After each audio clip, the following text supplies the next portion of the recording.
Good evening, everyone, and welcome. My name is Cynthia, and I help direct the events here at Strand. For a little bit of history, Strand was founded in 1927 by the Bass family over on 4th Avenue's Book Row. Stretching from Union Square to Astor Place, Book Row gradually dwindled until, after over 92 years, Strand is the sole survivor, still run by the Bass family and still housing new and used books. Tonight, I'm excited to welcome Keah Brown for the launch of her book, The Pretty One. Keah is a journalist, freelance writer, and activist. She has written about living with cerebral palsy in Teen Vogue, Essence, Catapult, Glamour, Harper's Bazaar, and other publications. She holds a bachelor's degree in journalism from the State University of New York at Fredonia, and she has a love for popular culture and cheesecake. Joining Keah is author and podcaster Ashley C. Ford. Ashley lives in Brooklyn by way of Indiana. She is currently writing her memoir, Somebody's Daughter, which will be published by Flatiron Books under the imprint An Oprah Book. Ford is the former host of Profile by BuzzFeed News and Brooklyn-based news and culture TV show and podcast 112BK. Not sure how to read that one, sorry. She also works on a collection of music-focused interviews, B-Side Chats, with her husband, Kelly Stacy. Please join me in welcoming Keah and Ashley to Strand.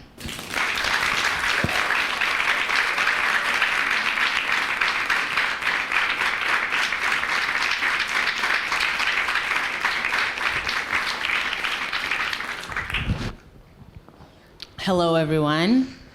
Good evening. First of all, I just want to do a great big round of applause for Keah in the accomplishment of completing this book and for having it here with us now, which is already a massive accomplishment, as we know. Thank you, girl.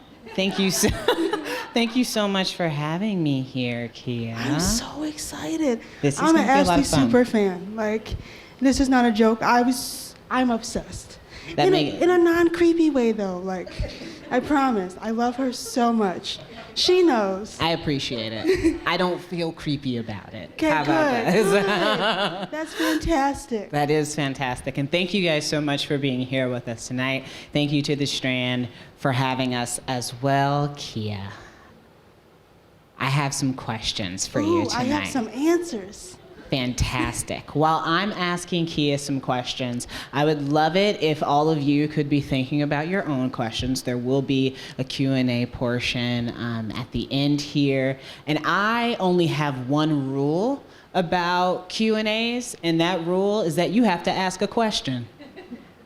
I know that you guys are really excited to see Keah. I am also excited.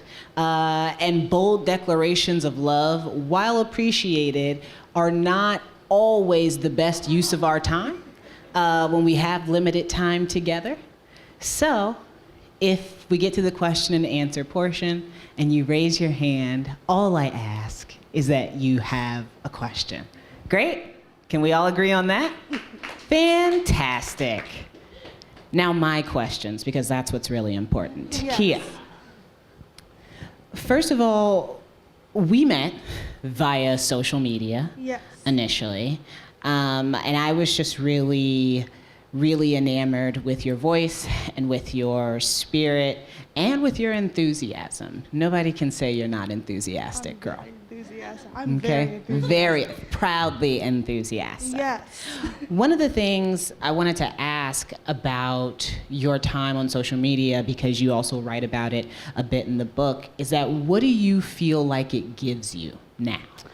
I think for me, social media, Twitter in particular, gives me space to be exactly who I am and be celebrated for it by a wide group of people. I think for a while I was very afraid to be emotional, very afraid to be enthusiastic, very afraid to be a person who cares so much about the world and other people in it. And I think with Twitter, even though it can be a dumpster fire, it's also a place where I feel like I can be my full self and still have people understand me and champion me for it. So do you feel like Twitter is where you found part of your community? Absolutely. I think without Twitter, I wouldn't be where I am today, and that I wouldn't have the confidence to tell the stories that I tell in the book, but also to tell the stories that I tell on the platform. I think Twitter gave me a sense of self, or just a reassurance that the person that I am and that the one that I'm becoming is somebody worthy of living in the world. I think a lot of people need that. Yeah. And a lot of people go looking for that online, and the luckiest of us find it. Absolutely. And find it in masses and in large groves and in whole communities. Mm-hmm. One of the communities that you've really been able to set ablaze in a certain sense online is the community of disabled folks, especially people who are looking not for validation of their identity or their beauty or anything like that, but a little bit of affirmation of community, that they're not alone and that they're sharing different experiences. Is that why you started the hashtag disabled and cute? Or was that more of just like a, hey, I felt like tweeting this today and now look where it went? It really was just like, hey, I felt like tweeting this today and look where it went. I felt really good about myself for the first time in my life, like genuinely happy. I was like, wow, you know, things are going really well professionally and you look cute. And like, this is great. Like I know it sounds funny, but this is, you know, I didn't always feel that way. And so for me, I was like, this is a celebration of my growth as a person. And so I want to use this hashtag to, you know, memorialize this moment. And then it sort of just took off, and other people started using it and telling their own stories. And I was like, I think I did something. I think I created a place where people felt like they could finally say, I'm good enough in my disabled body too. And I think that's the biggest reward I could ask for, is just that this thing that started out as a thing for me became a thing for the world. Did it change the way you viewed your influence online? Not really. I think it probably should have, but like I tweet like nobody's reading them. and then I only know that people are reading them when Danielle will be like, Keah, what you said was funny, or like, I loved that tweet you tweeted. And I'm like, oh, okay, so people are reading them, even if it's just you. So I don't operate thinking about the fact that I have influence. I mean, I might have influence, but I feel like if I think about it too much, I'll get bogged down by the idea of like, you know, I can't say this or I can't say that because people are watching or people are looking, so I just kind of do whatever I want. Well, influence is hard. Influence comes with both, I think, that fear of judgment. Yes. Ooh, yes. But it is also a bit of a privilege. And it comes, I think, sometimes with the responsibility, at times, Oh, there's definitely some. of doing something with that influence. Not that it's something you asked for, not that it's something you cultivated, but that's what we say about privilege in general, right? It doesn't have to be something you asked for in order for it to be your responsibility to do something about it. Yeah, and I think that was important to me too. It was just that I wanted to make sure that it wasn't just about me feeling good about myself. I wanted other people to feel the same way. And I think also it's not just about people with disabilities. I wanted anybody who felt like they were different in any way to understand that those differences made them better, and those differences make them who they are, and that's why they're important. I think so often we see these narratives where we don't celebrate differences in the way that we should. We're so focused on being perfect and being conventionally attractive, and I think there's something so magical about a person who is so different and just tells their stories and understands that those differences make them somebody worth, you know, paying attention to. Which, if you want to know how she got to all that, you probably want to read the book. Yeah. Just saying. Just saying. Who did you write this book for? Me. I wrote it for myself. I wrote it for the younger version that I talk about in the book who didn't like herself. The person who was so desperate to die that she was, you know, looking for any reason to just, you know, do it, for any reason to end, you know, the life that I had been given. And I was like, I want to write the book that I needed when I was younger. And so I wrote it for me first, and then, went from there. Do you think that along with the book, your work online is also sometimes in service to a younger version of Keah who Absolutely. struggled with certain aspects of her identity or circumstances? Well, when I was writing the book, I was like really embarrassed to have once felt so terrible about myself. But I also think that in writing the book, I kind of, learned to love her more, and I forgave her for, I forgave her and myself really for those years I spent disliking myself, because it's not easy. I think for a while I was like, oh, this was a choice that you made, to be sad, but depression doesn't work like that. It's not a choice. No, it doesn't. So I think for me, it was just about apologizing to her for being so hard on her, and also giving her the space to be like, look at us now, like this is where we are, you survived this. And so I wanted other people who are maybe in that moment now to see the other side of it, to know that there is another side. One of the essays in your book that I really love is this thing on? Which is, interesting in this moment specifically with our mics. Yes. But one of the things I kept thinking about at the end of your book is that you went through so much to come to this great understanding of yourself, of your place in the world, of how you understand the world, how you see it, and you've given us this view of the world through your lens. And now you're at the point where it's totally reasonable for you to be the one to pass the mic to someone and to amplify the voices of people who you feel need to be heard and are not being heard at the level that they should be. Yes. When you start passing the mic, who are you passing it to? I'm passing it to other disabled women of color, specifically disabled Black women, because even within the disability community, we're not visible. People view disability in a very white lens. And so when people think about who is disabled and who can be disabled, they often think about just white people.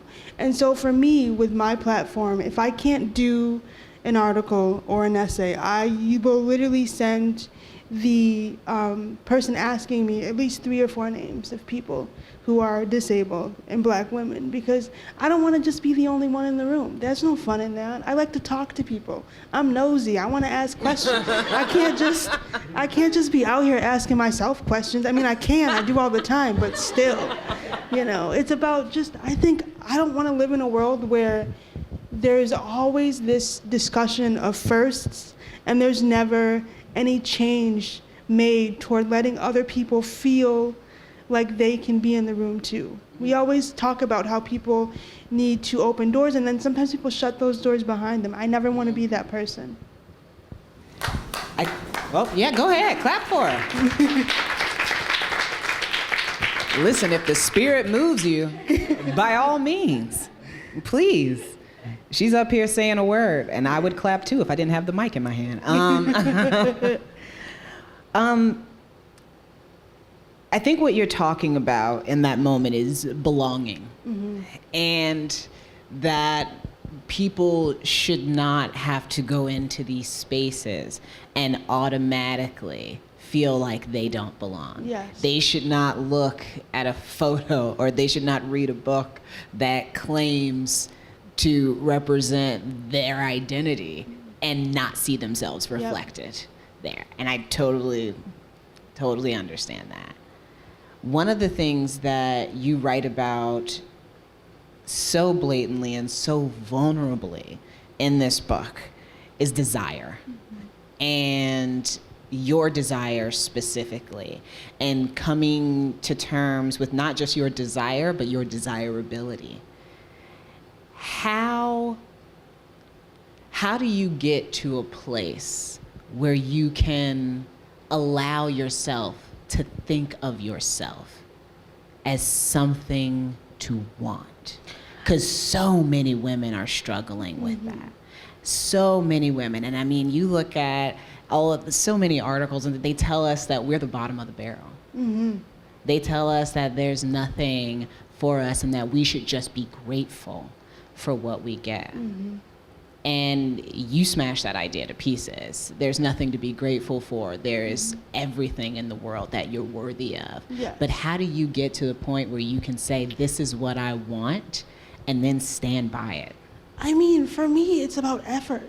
I could not be where I am today without the effort of talking to myself every day and saying 4 things that I like about myself in the mirror, out loud, until I believed them. And I don't do it every day now, but I do it every week at least. Because for me, I think without the effort of doing that, I wouldn't be able to say, you know, there are things that make me worthy of someone else's love, and there are things that make me worthy of, you know, my own love. I think that for me to be the best person that I can be, I have to put in the effort. And so when I talk to other people who are struggling to figure out how to try to even love themselves or like themselves, because I think like is the first step.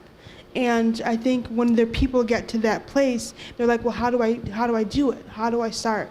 Like, you just start. You force yourself to start, and then you keep doing it over and over and over again. Even when you're like, man, my hair looks terrible today. My outfit's a mess. You know, I did a really bad job at work. Still, whatever. You say 4 things that you like about yourself. They don't always have to be physical. They can be about your personality. They can be that you like your shoes or your fashion choices, or you think the cheesecake is great, which I do. I think it's about finding things that you can attach solely to yourself and using those things to get through each day, each moment, each second, each hour. What does loving yourself look like today? Loving myself today looks like smiling at myself in the mirror when I'm like getting ready. It looks like telling my friends I love them all the time. It looks like saying thank you and when someone compliments me, and understanding that what they're saying about me is true. I think loving myself today means that I am okay with having bad days, because there are still bad days. There are lots of bad days. But I think today loving myself means that I give myself the room to be okay in those moments, and to understand that life is not a linear thing, and so we can't expect every single day to be good just because we have, you know, good days. We're also still going to have the bad ones, you know. So that's why I do it. One of my favorite writers, Fran Lebowitz, says that happiness is not a condition, it's a sensation. Yes. And I really, really love it. Was that a gasp? That was interesting. I love that. I heard it. I mean, Fran takes my breath away as well. But yeah, and I think that that's one of the things that you sort of drive home in this book, as a great understanding of yourself, you know, and coming to that acceptance that, you know, happiness is not something you have to put on. Yeah. And even if it was, it's not something you got to wear every minute of every day. Right. I think that was purposeful for me, because I wanted people to understand that, like, just because I'm happy now doesn't necessarily mean this is a happy, tied-up bow ending. This means that I'm happy now because I'm working my family's in the audience. Ignore me. I'm working my ass off to keep it. And I think it's an everyday process, and I want people to understand that it's not like it happens once and then you're done. It's like, no, every single day for the rest of your life you're going to have to work at it. But that doesn't mean that it's not worthy work. It just means that it's work that matters so much that you should keep working at it. In I Love Me Now, Yes. which obviously broke my heart a little, but then you put it back together, so thank you for that. You're welcome. But you talk a little bit about suicidal ideation. Yes. And your experience with that. We both write nonfiction. When I go into nonfiction in some of those places, sometimes I can write through it easy breezy, and I've gone through it so many times in my head that it just comes out. And other times, girl. Yes. Listen. You know. Yes. It is very, very tough. It's so hard. What was it like for you, and how were you caring for yourself through the process of writing something like that? Okay, so this is gonna sound like I made this up, but I swear to God I didn't. I stopped writing during the writing of that essay, and I went back to your Tumblr and read those 5 things. She used to post these things on Tumblr, and there were these 5 things, and they literally got me through some of the worst times in my life. And I would stop,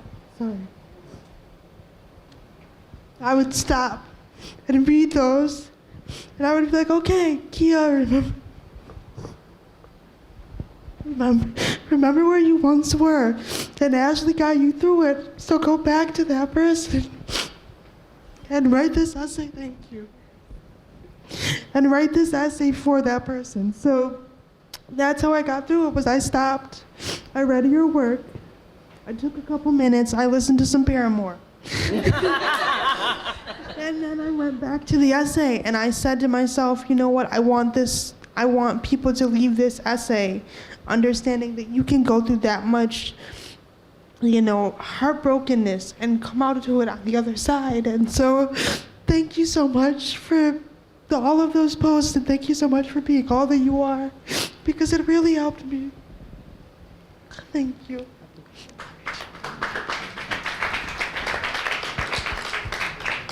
So yeah, that's how I did it. Oh, God. God, I always do this. I always make people cry. Once upon a time, I was a comedian. I remember you talking about that. Yeah. She used to Isn't do that stand-up. wild? What a change of pace. Comedians are so good at making people cry. That's what people don't realize. Niecy Nash said it to Oprah, and I'm going to say it to you. Oh, Lord. Comedians are so good at making people cry because they're so good at tapping into the laughter of people. They're so good at bringing joy to people that they can easily tap into the sadness because they're one and the same. Well, I love Niecy Nash. And you. I love you. You're fantastic. To keep going just a little bit. Right. Okay, we got this. Talk to me about aspirations you have outside of writing nonfiction, because I know There are so many. that there's a little fiction writer's heart beating in there somewhere. Yes. I love fiction. Fiction is my first love. And so I absolutely want to write novels, and I absolutely want to tell stories. I want to write for TV. I want to write movies. I want to give the world room to see stories about Black disabled women, and even Black women in general, that we haven't seen yet. We're not the people that you see in rom-coms, which I love, okay? I am a mainstay at the Hallmark Channel, okay? Listen, watching white people fall in love, well, I don't know what it is. I don't know what it is. It's so formulaic. But I love... You watch Holiday in Handcuffs? Yes, Because that's extremely... Every year. Every year. That's how I know Christmas is coming. Yes, right, Yeah. right. You're like, Yeah. you're like, Christmas is almost here. Because Yes. here comes Holiday in Handcuffs. Because here comes Mario Lopez. Yes, they're so good together in that Yes. movie. They're not good. They're not really that great together in the other one, but No, whatever. Sorry about that, Sorry, guys. guys. Listen, sorry. But yeah, no, I love rom-coms, and so I absolutely want to write a rom-com one day. But I definitely want to write novels, and I really hope that I get the chance to, because I have so many, ideas running around in this big old forehead of mine, and so I want to be able to tell those stories someday too. Well, you know who else has a big forehead? Rihanna. She does. And Just look, saying. And look where she's at. And look where she is today. Girl, A whole forehead. I bet she would have had an umbrella today. Yeah. Oh my gosh, stop. Okay. One of the things that I think you've been able to do in a really sincere and I honestly think sustainable way, because you are a writer and because you are part of this community and part of this industry, you've been able to bring the conversation around accessibility into the mainstream through all sorts of magazines, online, through pieces you've been writing online for the past few years. People are paying attention and people are listening to you. And so I'm wondering, at this point, when I think about the literary community and some of the conferences and the speaking engagements and things like that, it can be really hard to find accessible venues, to find accessible events where people come to network and come together and build community. And it creates, obviously, this exclusivity that people claim not to adhere to or to have in their heads. Or, you know, that's always, I think of everyone, and they're offended more than they want to fix the problem. So if you could just give people a few ways that, like, today they could help change the literary community and make it more accessible to all people, what would they need to do? Well, first they need to listen. I think listening is so important. So many people online, not just me, although you should be following me on Twitter, so many people are talking about accessibility in such fun and exciting ways, and they're just being honest. You know, we want to be in these rooms where these things happen, and we deserve to be. You can't say that you're all about inclusivity if you're forgetting about disabled people. You just can't. I'm sorry to say it, but you can't.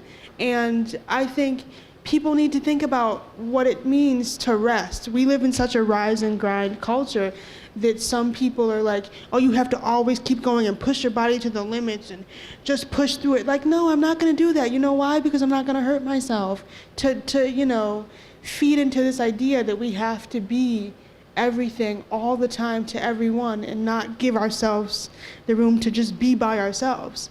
I think that people need to think about the fact that chairs are important. Like, these chairs are so comfortable, but I don't often sit in comfortable chairs when I'm in public spaces because there are never chairs to sit on in public spaces.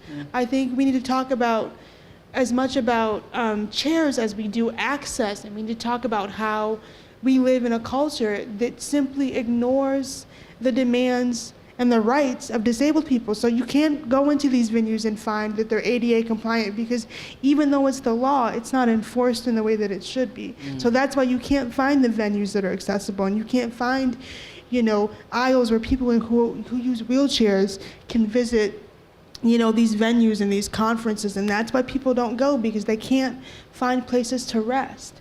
And I think that rest is so important. I'm just really passionate about rest, because I do think that, like, we need rest and our bodies deserve rest, and it shouldn't always be that we're up and going. And it doesn't make anybody lesser because they want to take a second to sit and, like, you know, give their body a break. As a writer, okay, who is passionate about rest. Yes. All right.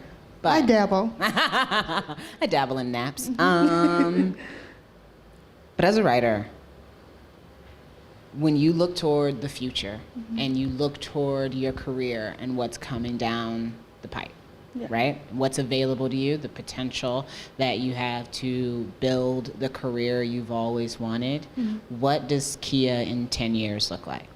Keah in 10 years is writing TV and movies. And Keah in 10 years is opening a production company with her best friend Danielle. And Keah in 10 years is married with no children. No children. I don't want kids. Shout out to y'all who have kids, but I don't want them. Keah in 10 years is talking to Oprah on Super Soul Sunday Conversations. And Keah in 10 years is even happier than I am now. I love that. Keah, thank you so much. We are going to open it up for questions from the audience now. Hi, audience. Hello, audience. Hello, how are you? So if you have a question, go ahead and raise your hand. We have a mic right here for you. Hello. Hi, how babe. are you? I'm Fancy good. How are seeing you here. Hey, girl. Hi. You look cute. Thank you. You do too. Thank you. My question would be, I am a writer myself, and I know that you wrote about such personal things in this book, and I'm sure that I know that some of them were hard to get through writing. So when you were approaching essays that felt really heavy to get through. How did you just get through that writing process?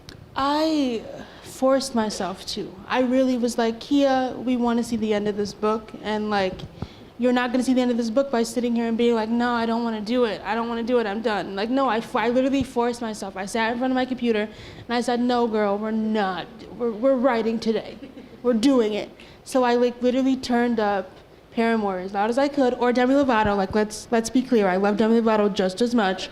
That I was like, I'm forcing myself to do this, and I literally sat and made myself write something. And even if it didn't like pan out, like if I ended up erasing everything the next day but that paragraph, I got something down so it wasn't a blank page the next day, which is so hard. So I feel for you, girl. Anyone else? We have one here, one back there. Hi, Keah. Hi. It's so good to see you in IRL. Hey, girl. So I always like to ask about like how authors or poets, creators name their artworks and their writings. And for the pretty one, I was curious how you decided to stay with that title. I wish that it was my idea. My former editor, Jonte Kuplia, she was the one that thought of it before she left Atria. She said something about how I was talking so much about how my sister was always seen as the pretty one, and I said I finally felt like I was the pretty one too. And she was like, I think that's a great, I think that would be a great idea for the book's title. And so I was like, oh my God, I loved it. It immediately fit. I felt right at home, and I think that the whole team was just like, yes, absolutely, this is the one. So yeah, it really was up to her. So shout out to her. She's not here, but if she was, shout out to her.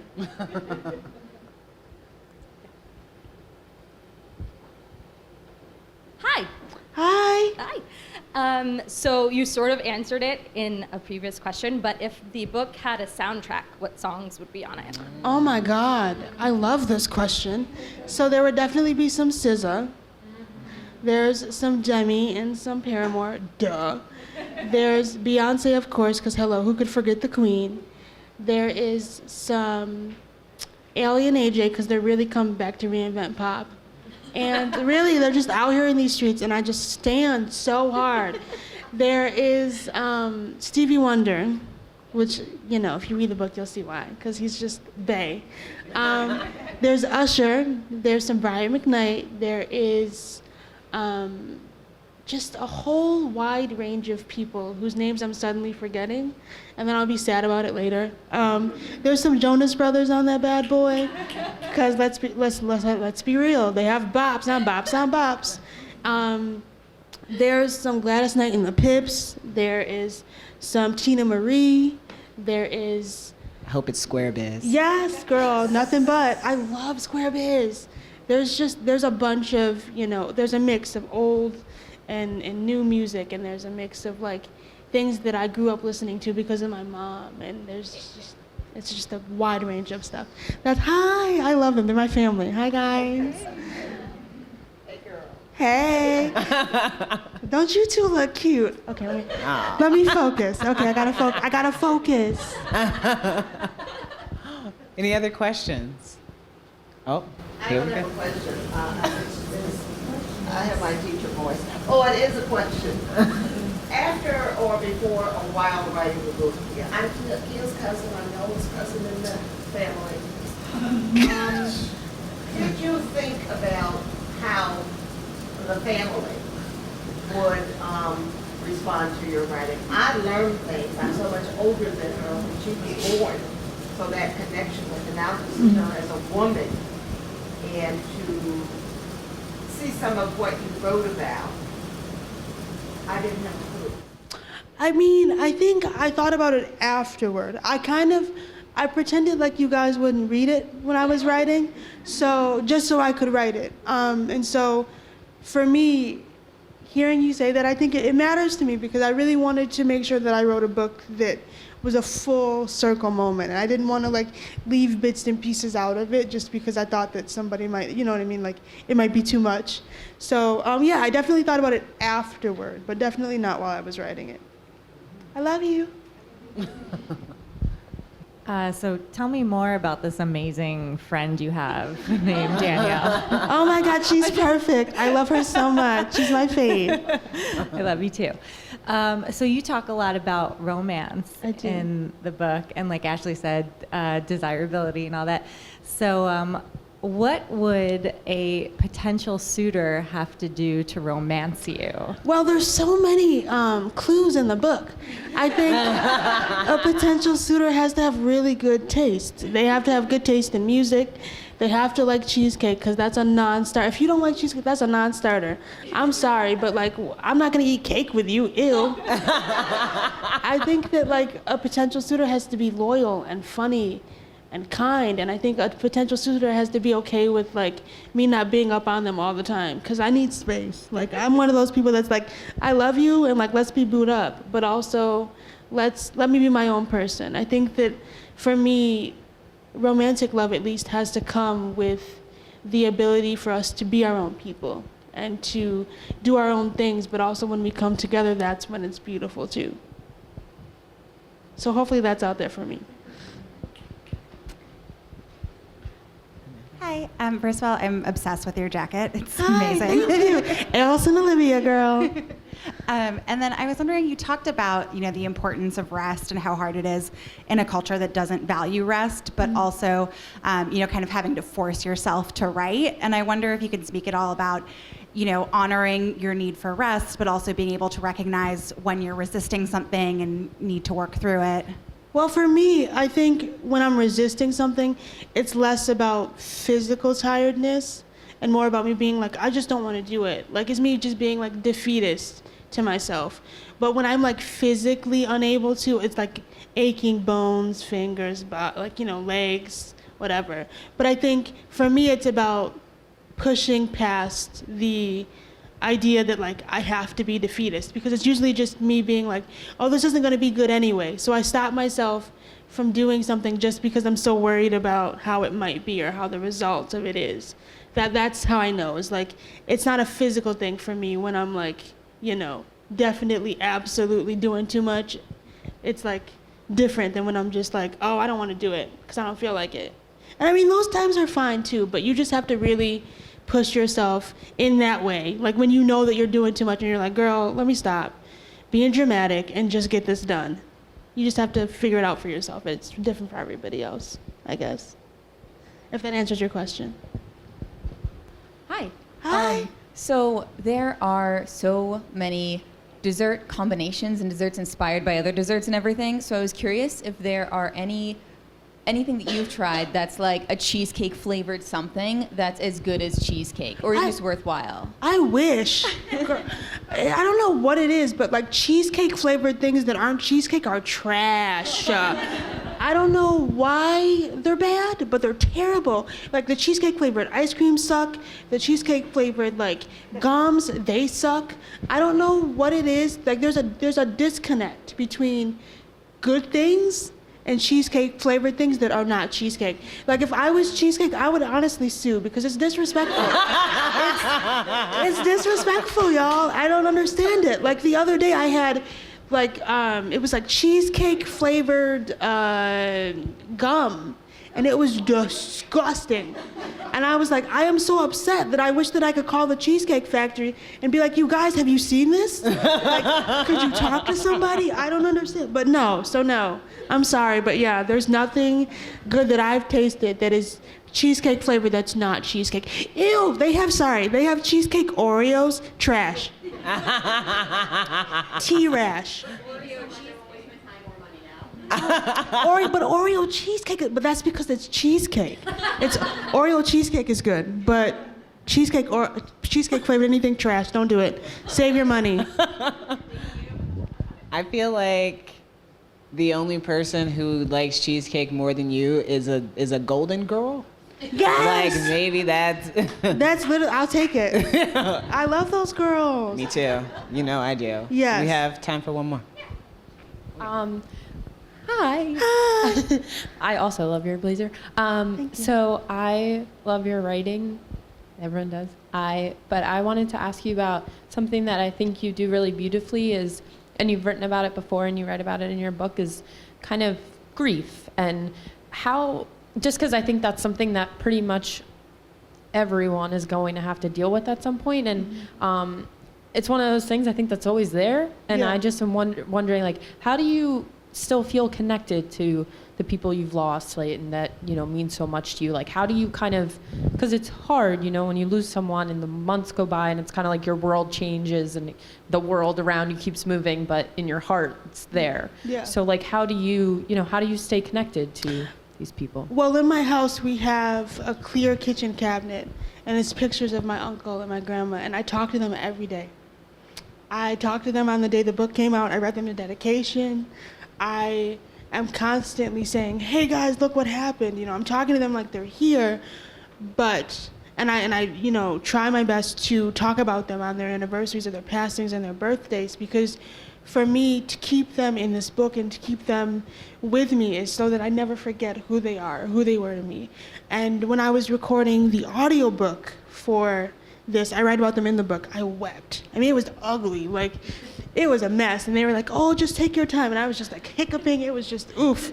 But I think that just goes to show, when you don't want to forget somebody who is no longer here with you, it just goes to show you how much they matter to you, and they can continue to matter to you even if they're not here. And I think that you're doing such a honor to them when you keep them by writing about them, or when you keep them by posting about them, or when you keep them by, you know, sharing small moments that you had with them. And I think grief is exhausting, and it's never a linear thing. People will tell you, like, oh, time heals all wounds. That's trash. It doesn't happen. What happens is time goes on, but you still miss them just the same. You just figure out how to move through life without them. But that doesn't mean that it's any easier in any way. If anything, the more that time goes on, the harder it is to be without them, because all these things are happening and you want them so badly to be there to experience it. So for me, I literally talk to them about these things that are happening as though they're there to experience, just so that I can get through, you know, these moments like this that are in that way bittersweet. Love you. Oh, we got one more. I wanted to ask, you mentioned Brian McKnight. Yes. As far as the playlist, what era of Brian McKnight? Because there was the whole gynecology thing that we really can't. Listen, this be is friends like, if you. Yes, this is like early Brian McKnight. I should be clear. This is like before writing for porn, Brian McKnight. Although to be fair though, like let's not, you know, let's call a spade a spade. Somebody's got to do it. So I'm not mad at him for getting a check, you know. But I think for me it was like back at one Brian McKnight. This is like that era Brian McKnight. You know, this one is fine or whatever, but like when he started writing porn, I was like, you know what, I think my time has come to be done. with Brian. But shout out to him. I mean, I'll still weep over One More Cry. Listen, one last honestly, cry. I'm like, yes. it's still, yeah. Like I was old enough to really even know when that song came out. I'm like, what? I was like 8. You're like a dream come. I'm like, yes, he's talking about me. It was like, it's about me. I'm 8. just into it. Ugh. This has been so much fun, Thank Keah. you. This has been amazing. Thank you so much for having me. Thank you for so coming. much for writing this book that I get to read and that you get to read. So do that. Make sure. Tell your friends. Thank you guys so much for being with us. Thank you. Thank you, guys. Thank you. Thanks again to the Strand for having us. Thank you for having us. And let's get out of here. Girl. Yes, we did it. We Thank did you it. guys. Thank you so much.